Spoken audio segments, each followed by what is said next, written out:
ओम शांति। ज्ञान सागर परम शिक्षक शिव बाबा हम बच्चों को रूहानी पढ़ाई पढ़ाते हैं, जिसके 4 मुख्य सब्जेक्ट हैं ज्ञान, योग, धारणा और सेवा।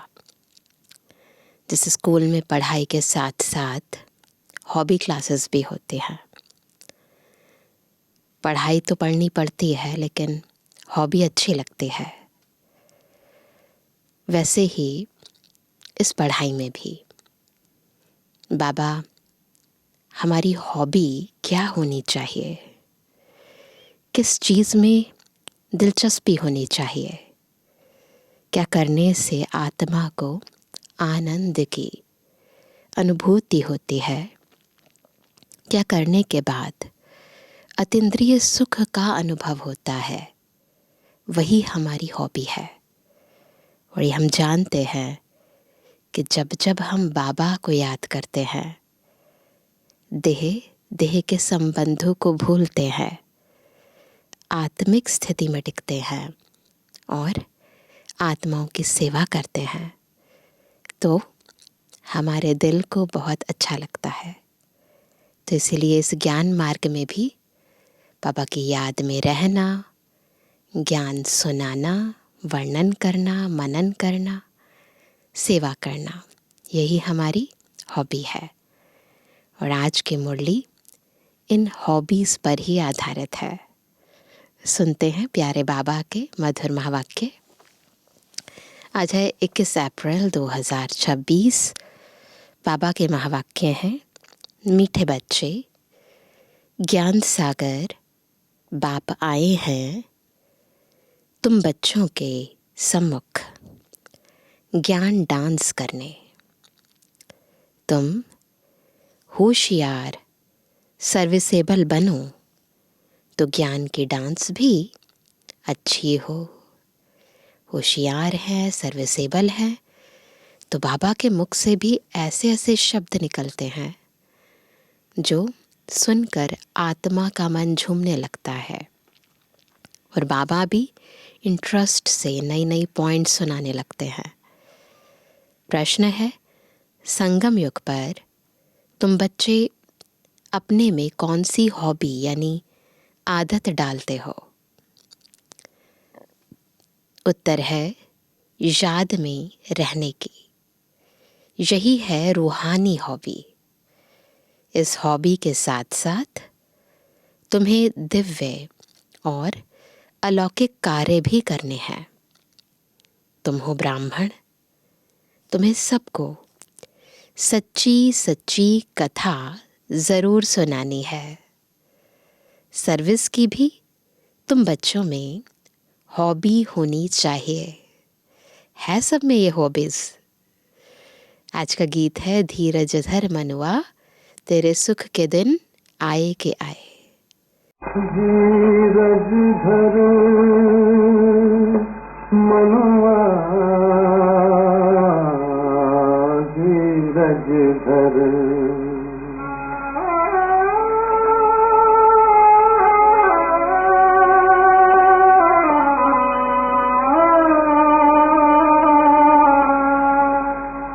धीरज धर मनुआ, धीरज धर, तेरे सुख के भरे दिन आएंगे।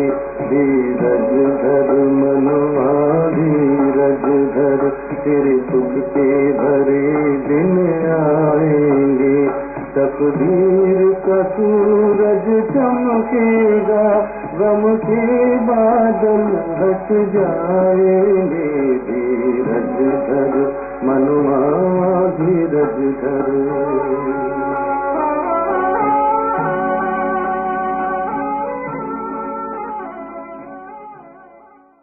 ओम शांति। जैसे कोई हॉस्पिटल में बीमार होते हैं तो पेशेंट दुख से छूटने की आश रखते हैं। डॉक्टर से पूछते हैं, क्या हाल है, कब यह बीमारी छूटेगी?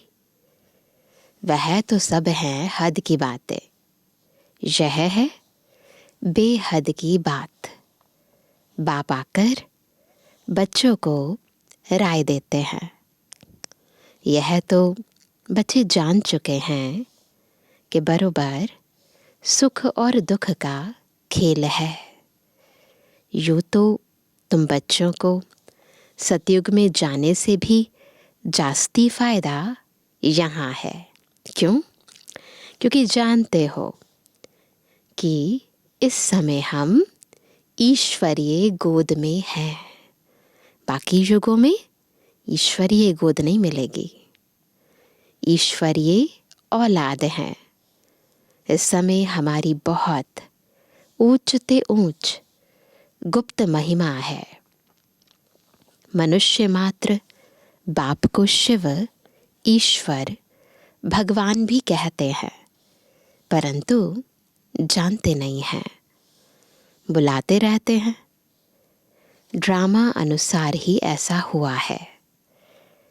ज्ञान और अज्ञान, दिन और रात, गाते भी आते हैं, परंतु तमोप्रधान बुद्धि ऐसे बन गए हैं जो अपने को तमोप्रधान समझते ही नहीं हैं। अगर कोई बीमार हो और अपने को बीमार समझे ही नहीं तो फिर उसका क्या हाल होगा। किसकी तकदीर में बाप का वर्षा हो तब तो बुद्धि में बैठ सके। बच्चे जानते हैं कि हम बिल्कुल ही घोर अंधियारे में थे। अब बाप आया है तो कितना सोझरा मिला है। बाप जो नॉलेज समझाते हैं वह कोई भी वेद, शास्त्र, ग्रंथ आदि में नहीं है। वह भी बाप सिद्ध कर बताते हैं, लॉजिकली हर बात समझाते हैं। बाबा तुम बच्चों को रचता और रचना के आदि मध्य अंत की रोशनी देता हूँ। रोशनी देना यानी ज्ञान प्रकाश देना। वह फिर प्राय लोप हो जाती है। मेरे बगैर फिर किसको ज्ञान मिल न सके। फिर यह ज्ञान प्राय लोप हो जाता है। बाबा ज्ञान देते हैं, बुद्धि में ज्ञान धारण होता है, इस समय इमर्ज होता है, लेकिन फिर प्राय लोप धीरे धीरे मर्ज होने लग जाता है। होता है आत्मा के अंदर ही, लेकिन प्राय लोप हो जाता है। समझ में आता है कि कलयुग पास्ट हुआ, फिर 5000 वर्ष बाद रिपीट होगा। यह है नई बात। यह तो शास्त्रों में है नहीं।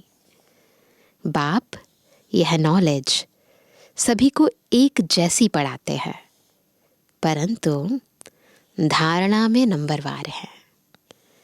कोई अच्छे सर्विसेबल बच्चे आते हैं तो बाबा का डांस भी ऐसा चलता है। डांसिंग गर्ल के आगे देखने वाले बहुत शौकीन होते हैं तो वह भी खुशी से बहुत अच्छा डांस करती है ना। कोई एडमायर करने वाला हो तो जो भी आर्टिस्ट है वो अपनी आर्ट और भी अच्छी तरह फिर दिखाता है, best of the best perform करता है। थोड़े बैठे होंगे तो कॉमन रीति से थोड़ा डांस करेगी। वाह वाह करने वाले बहुत होंगे तो उनका भी उल्लास बढ़ेगा। तो यहाँ भी ऐसे हैं।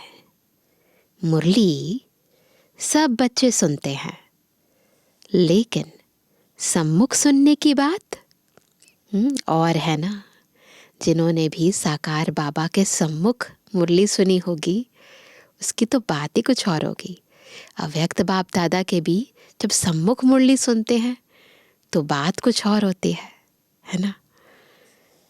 यह भी दिखाते हैं कि श्री कृष्ण डांस करता था। डांस कोई वह नहीं जो दुनिया में डांस करते हैं, वो नहीं, वास्तव में है ज्ञान की डांस। शिव बाबा खुद बताते हैं कि मैं ज्ञान की डांस करने आता हूँ। आत्मा भ्रुकुटी में बैठती है, मुख द्वारा ज्ञान उच्चारित करती है। तो ये भी जैसे मूवमेंट हुई ना, तो ये भी एक तरह से ज्ञान की डांस है। मैं ज्ञान का सागर हूँ। तो अच्छी अच्छी पॉइंट्स निकलती हैं। यह है ज्ञान की मुरली। काठ की मुरली नहीं है। पतित पावन बाप आकर सहज राजयोग सिखाएंगे या लकड़ी की मुरली बजाएंगे? सोचने की बात है ना। ज्ञान का सागर, लकड़ी की मुरली थोड़ा ना बजाएंगे। ज्ञान की डांस करेंगे, ज्ञान की मुरली बजाएंगे।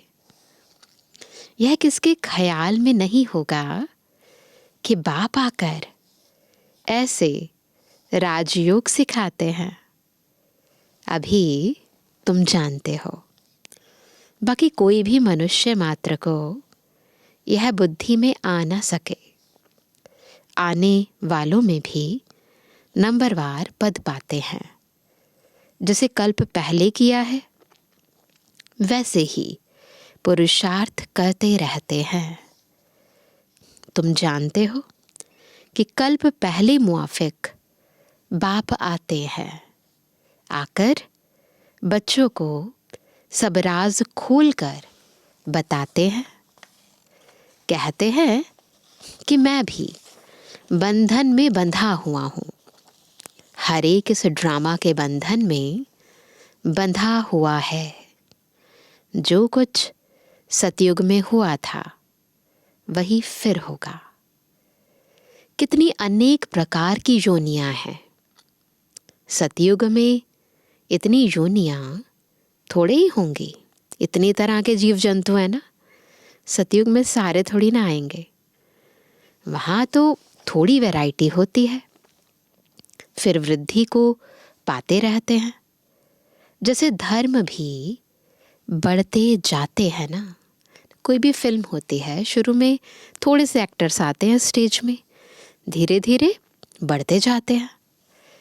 सतयुग में तो थे नहीं। जो सतयुग में थे वह फिर सतयुग में ही देखेंगे। सतयुग में कोई भी छी गंध करने वाली चीज हो ना सके। उन देवी देवताओं को कहते ही हैं भगवान भगवती। और कोई खंड में कभी भी किसको गॉड गॉडेस कह नहीं सकते। वह देवताएं जरूर हेवन में राज्य करते थे। उनका देखो गायन कितना है। तुम बच्चों को अभी धीरज आ गया है। धीरज है ना। तुम जानते हो हमारा मर्तबा कितना ऊंच है, वह कम है। हम इतने मार्क्स से पास होंगे। हर एक अपने को समझ तो सकते हैं ना कि फलाना अच्छी सर्विस कर रहा है। हाँ, चलते चलते तूफान भी आ जाते हैं।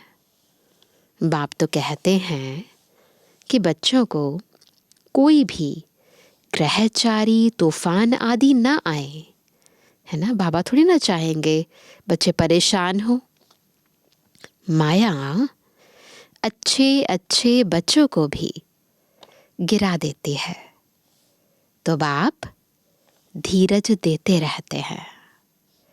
बाकी थोड़ा समय है। तुमको सर्विस भी करनी है। स्थापना हो गई फिर तो जाना ही है।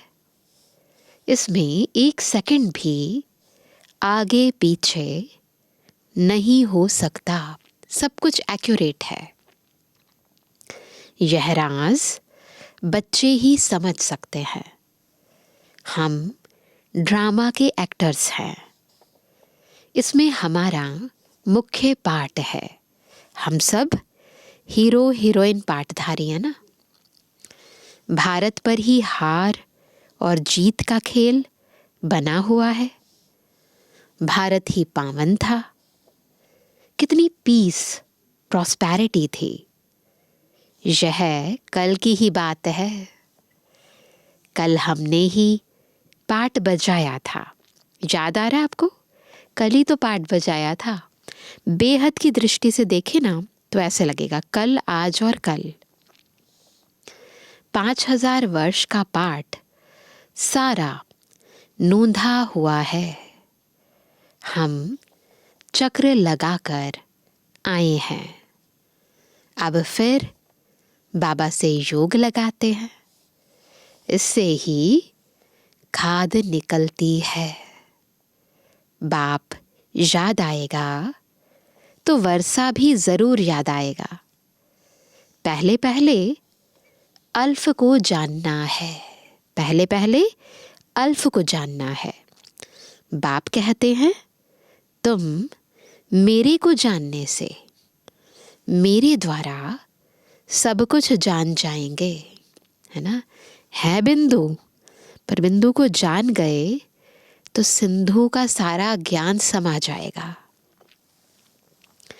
ज्ञान तो बड़ा सहज है, 1 सेकंड का, फिर भी समझाते रहते हैं, पॉइंट्स देते रहते हैं। मुख्य पॉइंट है, बहुत सारी पॉइंट्स देते हैं, लेकिन सभी पॉइंट्स में जो मुख्य पॉइंट है वो क्या है जो रोज देते हैं? मन मना भव, बाबा को याद करो। इसमें ही विघ्न पड़ते हैं। देह अभिमान आ जाने से फिर अनेक प्रकार के घुटके आ जाते हैं। फिर योग में रहने नहीं देते हैं। जैसे भक्ति मार्ग में श्री कृष्ण की याद में बैठते हैं तो बुद्धि कहाँ कहाँ भाग जाती है। भक्ति का अनुभव तो सबको है। इस जन्म की बात है, इस जन्म में भी सभी ने भक्ति तो की है ना। इस जन्म को जानने से कुछ न कुछ पास्ट जन्म को भी समझ सकते हैं। बच्चों को हॉबी हो गई है, बाप को याद करने की है सबको हॉबी। जितना याद करते हो उतना खुशी बढ़ती है। साथ साथ दिव्य अलौकिक कर्म भी करना है। तुम हो ब्राह्मण, तुम सत्य नारायण की कथा, अमर कथा सुनाते हो। मूल बात एक है जिसमें सब कुछ आ जाता है। याद से ही विकर्म विनाश होते हैं ना। याद ही मूल है। यह एक ही हॉबी रूहानी है। बाप समझाते हैं कि नॉलेज तो बड़ी सहज है। कन्याओं का नाम भी गाया हुआ है। अधर कुमारी, कुवारी कन्या। कुवारी का नाम सबसे ज्यादा बाला है ना। देवियों के कितने नाम हैं, उनको कोई बंधन नहीं है। वह पति तो विकारी बना देते, यह बाप तो स्वर्ग में ले जाने के लिए श्रृंगारते हैं, स्वीट सागर में ले जाते हैं। बाप कहते हैं इस पुरानी दुनिया को, पुरानी देह सहित बिल्कुल भूल जाओ। आत्मा कहती है कि हमने तो 84 जन्म पूरे किए हैं। अब फिर हम बाप से पूरा वर्षा लेंगे। हिम्मत रखते हैं। फिर भी माया से लड़ाई तो है। आगे तो यह बाबा है, सबसे आगे ब्रह्मा बाबा। माया के तूफान जास्ती इनके पास आते हैं। बहुत आकर पूछते हैं कि बाबा हमको यह होता है। बाबा बताते हैं कि बच्चे, हाँ, यह तूफान तो ज़रूर आएंगे, क्योंकि ब्रह्मा बाबा गुजर चुका होता है ना, तो अनुभव से बताते हैं। पहले तो मेरे पास आते हैं, अंत में सब कर्मातीत अवस्था को पा लेंगे। यह कोई नई बात नहीं है, कल्प पहले भी हुआ था। ड्रामा में पार्ट बजाया, अब फिर वापस घर जाते हैं। बच्चे जानते हैं यह पुरानी दुनिया नर्क है। कहते भी हैं कि यह लक्ष्मी नारायण क्षीर सागर में रहते थे। वो तो दूध का सागर दिखा देते हैं ना चित्रों में। इन्हों के मंदिर कितने अच्छे अच्छे बनाते हैं। पहले पहले मंदिर बनाया होगा तो क्षीर यानी दूध का ही तालाब बनाकर विष्णु की मूर्ति को बिठाया होगा। बहुत अच्छे अच्छे चित्र बनाकर पूजा करते थे। उस समय तो बहुत ही सस्ताई थी। बाबा का सब देखा हुआ है। ब्रह्मा बाबा तो बहुत अनुभवी थे ना। बरोबर यह भारत कितना पवित्र क्षीर का सागर था। ऐसे कोई दूध का सागर नहीं था, पवित्रता थी। दूध घी की जैसे नदियां थी। यह तो महिमा दे दी है। ऐसा नहीं था कि नदी से दूध और घी आता था। महिमा है, संपन्नता की निशानी है। स्वर्ग का नाम लेते ही मुख पानी होता है, बहुत खुशी होती है ना। तो बाबा कहते हैं तुम बच्चों को अब ज्ञान का तीसरा नेत्र मिला है, तो बुद्धि से समझ आई है। जैसे ही बाबा ने हमें ये तीसरा नेत्र दिया है ना, बुद्धि में समझ आ गई। थर्ड आई दे दी ना, जैसे तीसरा नेत्र ओपन हो गया, आत्मा जागृत हो गई। बुद्धि जो हमारा तीसरा नेत्र है वो खुल गई, पत्थर से पारस बन गई।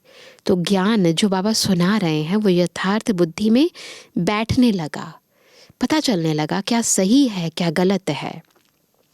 तो बाबा कहते हैं तुम बच्चों को अब ज्ञान का तीसरा नेत्र मिला है, तो बुद्धि में समझ आई है। बुद्धि चली जाती है अपने घर। 1 सेकंड में बस कहते हैं परम धाम को याद करो। तो बुद्धि चली जाती है घर, फिर स्वर्ग में आएंगे। वहाँ सब कुछ नया ही नया होगा। बाबा श्री नारायण की मूर्ति देख बहुत खुश होता था ना। सुनते हैं ना बाबा की हिस्ट्री तो पता चलता है बाबा कैसे ना श्री नारायण का जो चित्र है वो फोटो अपने पास रखते थे, बहुत प्यार से रखता था। यह नहीं समझता था कि हम ही यह बनूंगा। यह ज्ञान तो अब बाबा से मिला है ना। जब तक शिव बाबा ना आए तब तक हमें हमारे जन्मों का पता कैसे चले। जब तक त्रिकालदर्शी शिव बाबा हमें तीनों कालों का बोध ना कराए तब तक हम अपने यथार्थ रूप को, अपने आदि अनादि रूप को कैसे पहचान जाएं। तो वैसे ही ब्रह्मा बाबा को भी जब शिव बाबा आए तब जाकर बुद्धि का नेत्र खुला कि ये तो मैं अपनी ही पूजा कर रहा था, अपना ही तस्वीर देखकर खुश हो रहा था। तो बाबा कहते हैं ये नहीं समझता था कि हम ही यह बनूंगा। यह ज्ञान तो अब बाबा से मिला है। तुमको ब्रह्मांड और सृष्टि चक्र के आदि मध्य अंत का ज्ञान है। जानते हो कि हम कैसे चक्र लगाएंगे। बाबा हमको राजयोग सिखला रहे हैं। तुम बच्चों को बहुत खुशी होनी चाहिए। बाकी थोड़ा समय है, शरीर को कुछ ना कुछ तो होता रहता है। अब यह तुम्हारा अंतिम जन्म है। अब तुम्हारे सुख के दिन आते हैं ड्रामा प्लान अनुसार। देखते हो कि विनाश सामने खड़ा है। तुमको तीसरा नेत्र मिला है तो केवल वर्तमान को नहीं देखते, आने वाले भविष्य को भी देख लेते हैं ना। मूल वतन, सूक्ष्म वतन, स्थूल वतन को अच्छी रीति जानते हो। यह स्वदर्शन चक्र तुम्हारी बुद्धि में फिरता रहता है। खुशी होती है। इस समय हमको बेहद का बाप टीचर बन पढ़ाते हैं, परंतु नई बात होने कारण घड़ी घड़ी भूल जाते हैं, है ना। कभी भी अपने को आत्मा हमने समझा ही नहीं, और फिर परमपिता परमात्मा को निराकार रूप से तो याद किया ही नहीं, तो सब बातें ही नहीं है। तो इसलिए बाबा कहते हैं, इसीलिए क्या होता है, भूल जाते हैं। नहीं तो बाबा कहने से ही खुशी का पारा चढ़ जाना चाहिए। राम तीरथ श्री कृष्ण का भक्त था। तो श्री कृष्ण के दर्शन के लिए कितना करते थे। उसको साक्षात्कार हुआ और खुशी हो गई, परंतु उससे क्या हुआ। चलो साक्षात्कार हो गया, प्राप्ति क्या हुई, मिला तो कुछ भी नहीं। यहाँ तो तुम बच्चों को खुशी भी है, क्योंकि जानते हो कि 21 जन्म के लिए हम इतना ऊंच पद पाते हैं, है ना। 3 हिस्सा तो तुम सुखी रहते हो, है ना। ऐसा नहीं है द्वापर में बहुत दुखी हो जाते हैं। बाबा कहते हैं 3 हिस्सा तुम सुखी रहते हो। अगर आधा आधा हो तो फिर तो फायदा हुआ नहीं। इसीलिए बाबा कहते 3 हिस्सा। 1/3 ड्रामा में हमें सुख मिलता है। तुम 3 हिस्सा सुख में रहते हो। तुम्हारे जैसा सुख कोई देख ना सके। कितने भाग्यशाली हैं बाबा के बच्चे। तो बाबा कहते हैं तुम्हारे जैसा सुख दुनिया में कोई देख ना सके, है ना। वंडरफुल बात। तुम्हारे लिए तो सुख अपार है। महान सुख में तो दुख का पता नहीं चलता। संगम पर तुम दोनों को जान सकते हो, है ना। बाबा कहते हैं अभी हमें सुख का भी पता है और दुख का भी पता है। सतयुग में दुख का पता नहीं होगा, है ना। अभी संगम पर हमें सतयुग में क्या सुख मिलने वाला है और कलयुग में हमने कौन से दुख देखे हैं, बहुत अच्छे से कंट्रास्ट पता है। बाकी जो कलयुग में है उन्हें जिस सुख का पता है वो तो क्षणभंगुर है और वो भी विनाशी है, जिस सुख में भी दुख छिपा है। लेकिन संगम युग पर हमें यथार्थ दोनों युगों का ज्ञान है। तो वह कहते हैं महान सुख में तो दुख का पता नहीं चलता है। संगम पर तुम दोनों को जान सकते हो कि अभी हम दुख से सुख में जा रहे हैं। मुंह है दिन तरफ और लात है रात तरफ। श्री कृष्ण का चित्र है ना। मुंह है स्वर्ग की तरफ, दिन की तरफ, और लात है रात यानी नर्क की तरफ। इस दुनिया को लात मारनी है, यानी इसको पीछे छोड़ना है, अर्थात बुद्धि से भूलना है। आत्मा जानती है कि अब वापस घर जाना है। बहुत पाठ बजाया, थक गई है ना आत्मा। ऐसे ऐसे अपने साथ बातें करनी होती हैं। अब जितना बाप को याद करेंगे उतना ही कट निकलेगी। जितना बाप की सर्विस पर रहे सामान बनाएंगे उतना ही बाप का शो करेंगे। बुद्धि में है कि अब घर जाना है सबकी बुद्धि में। क्या है? अब हम आत्माओं को अपने मूल वतन घर जाना है। ये दुनिया जाने वाली है, इसको भूल जाना है। तो घर को ही याद करना चाहिए।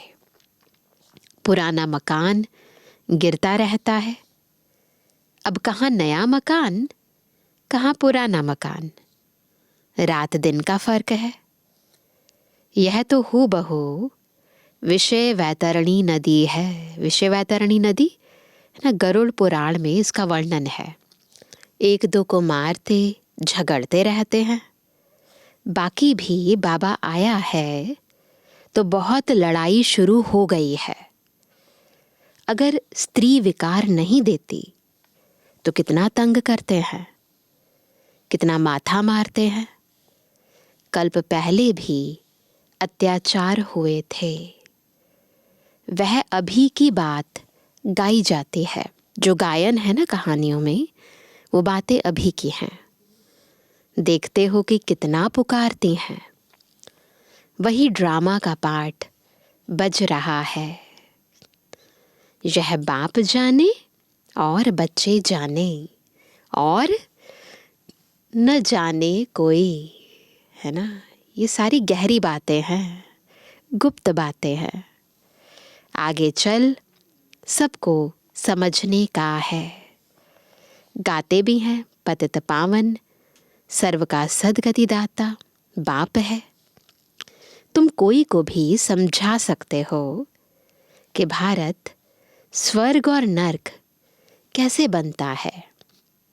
आओ तो हम तुम्हें सारे वर्ल्ड की हिस्ट्री ज्योग्राफी समझाएं। यह बेहद की हिस्ट्री ज्योग्राफी ईश्वर ही जाने और ईश्वर के तुम बच्चे जानो, और कोई नहीं जान सकता। पवित्रता सुख शांति की कैसे स्थापना होती है, इस हिस्ट्री ज्योग्राफी को जानने से तुम सब कुछ जान जाएंगे। बेहद के बाप से तुम ज़रूर बेहद का ही वर्षा लेंगे। यह आकर समझो। टॉपिक बहुत है। तुम बच्चों का तो अब दिमाग ही यानी भरपूर हो गया है। सब कुछ पता चल गया ना। खुशी का कितना पारा चढ़ता है। सारी नॉलेज तुम बच्चों के पास है। नॉलेजफुल बाप से नॉलेज मिल रही है। फिर हम ही जाकर लक्ष्मी नारायण बनेंगे। वहाँ फिर यह नॉलेज कुछ भी नहीं होगी। कितनी गूढ़ बातें समझने की हैं। बच्चे सीढ़ी को अच्छी रीति समझ गए हैं ना। तो यह चक्र 84 का है। अब मनुष्यों को भी क्लियर कर समझाना है। इसको अब स्वर्ग व पावन दुनिया थोड़े ही कहेंगे। अभी तो नहीं कह सकते ना। सतयुग अलग है, कलयुग अलग चीज है। यह चक्र कैसे फिरता है, यह समझाने में सहज है। समझानी अच्छी लगती है, परंतु पुरुषार्थ कर याद की यात्रा में रहें, यह बहुतों से हो नहीं सकता। अच्छा, तुम लकी सितारों पर याद प्यार नंबरवार पूछा करता।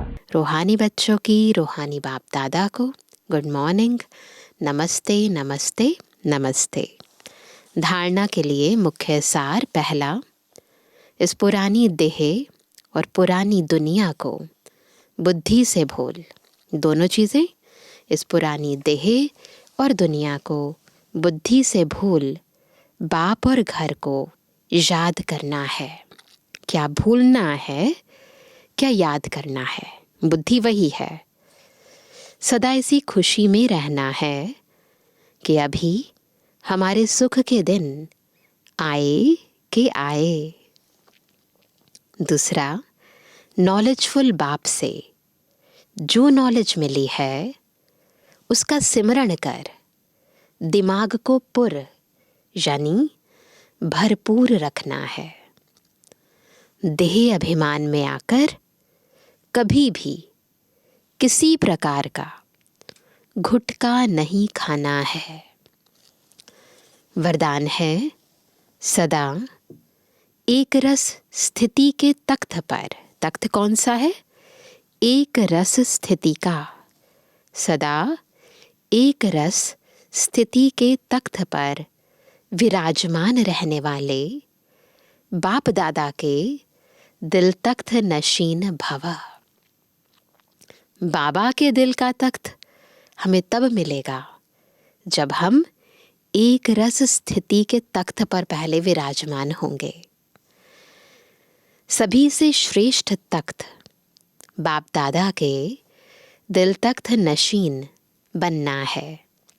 लेकिन इस तख्त पर बैठने के लिए अचल अडोल एक रस स्थिति का तख्त चाहिए। कौन सा तख्त? अचल अडोल एक रस स्थिति का तख्त चाहिए। अगर इस स्थिति के तख्त पर स्थित नहीं हो पाते तो बाप दादा के दिल रूपी तख्त पर स्थित नहीं हो सकते।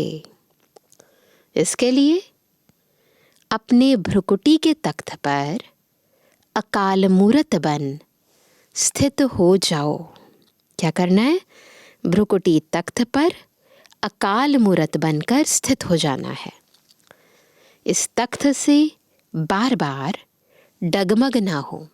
कभी सोल कॉन्शियस, कभी बॉडी कॉन्शियस, कभी अपने को आत्मा समझकर कर्म कर रहे हैं, कभी बॉडी समझकर काम कर रहे हैं। तो डगमग नहीं होना चाहिए, ऐसे सदा सोल कॉन्शियस।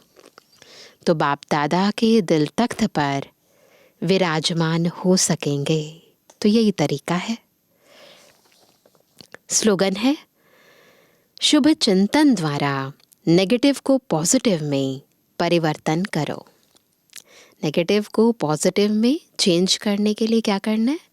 शुभ चिंतन, है ना। आज का अव्यक्त इशारा, महान बनने के लिए मधुरता और नम्रता का गुण धारण करो। ब्रह्मा बाप अपने हर बच्चे के चेहरे पर एक तो सदा रूहानियत की मुस्कुराहट देखना चाहते हैं और दूसरा मुख से सदा मधुर बोल सुनना चाहते हैं। तो कर सकते हैं दोनों चीजें। एक शब्द भी मधुरता के बिना नहीं हो, ये अटेंशन। चेहरे पर रूहानियत हो, मुख में मधुरता हो और मन बुद्धि में सदा शुभ भावना, रहम दिल की भावना, दातापन की भावना हो। हर कदम में फॉलो फादर हो, यही पालना का रिटर्न दो। तो दे सकते हैं, है ना। मन बुद्धि में शुभ भावना हो, मुख में सदा मधुरता संपन्न बोल हो, चेहरे पर रूहानियत हो, हर कर्म श्रेष्ठ हो, बाबा की याद में हो। तो ऐसे रहेंगे तो बाबा की जो पालना है उसका हम रिटर्न दे सकेंगे। अच्छा, ओम शांति।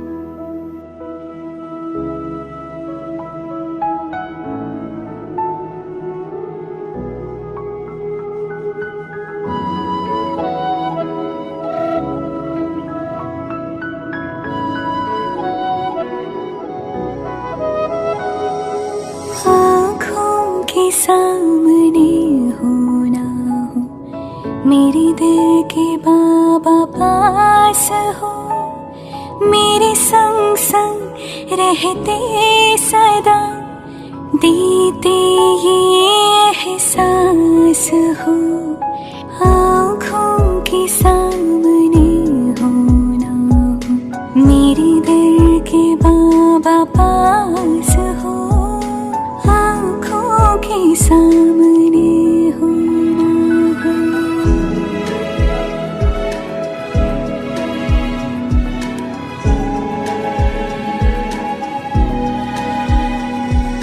युग युग के बिछड़े मिले, जैसे हम ना थे,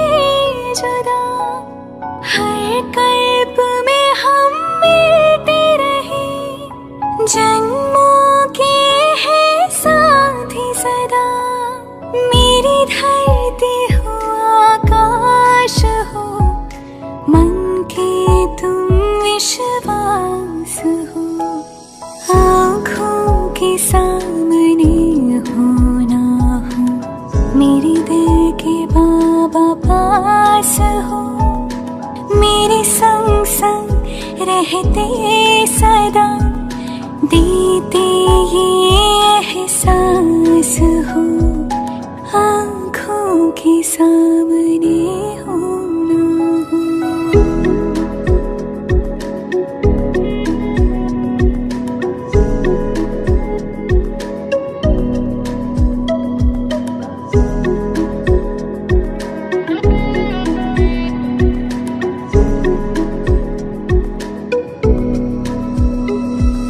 सूरज के संग जैसे किरणें, नहीं चांद से चांदनी दूर, शिव शक्ति का ऐसा मिलन, तुम बिन मेरा नहीं वजूद।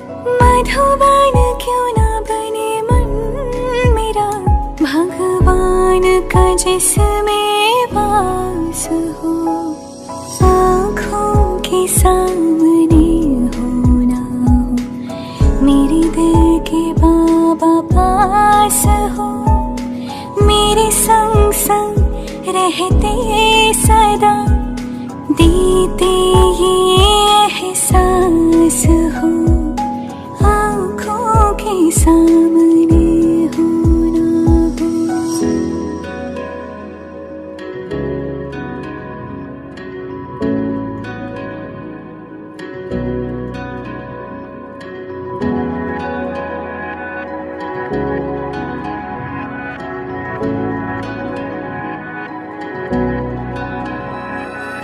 नैनों में समाए हो, दिन रात तुम्हें देखूं मैं, घूमूं मैं तेरा हाथ लिए, बन गोपी संग झूमूं मैं, और जीवन के जमुना तट पर जैसे हो रहा महारास हो, आँखों के सामने हो ना हो, मेरे दिल के बाबा पास हो, मेरे संग संग रहते सदा, देते ये एहसास हो, आँखों के सामने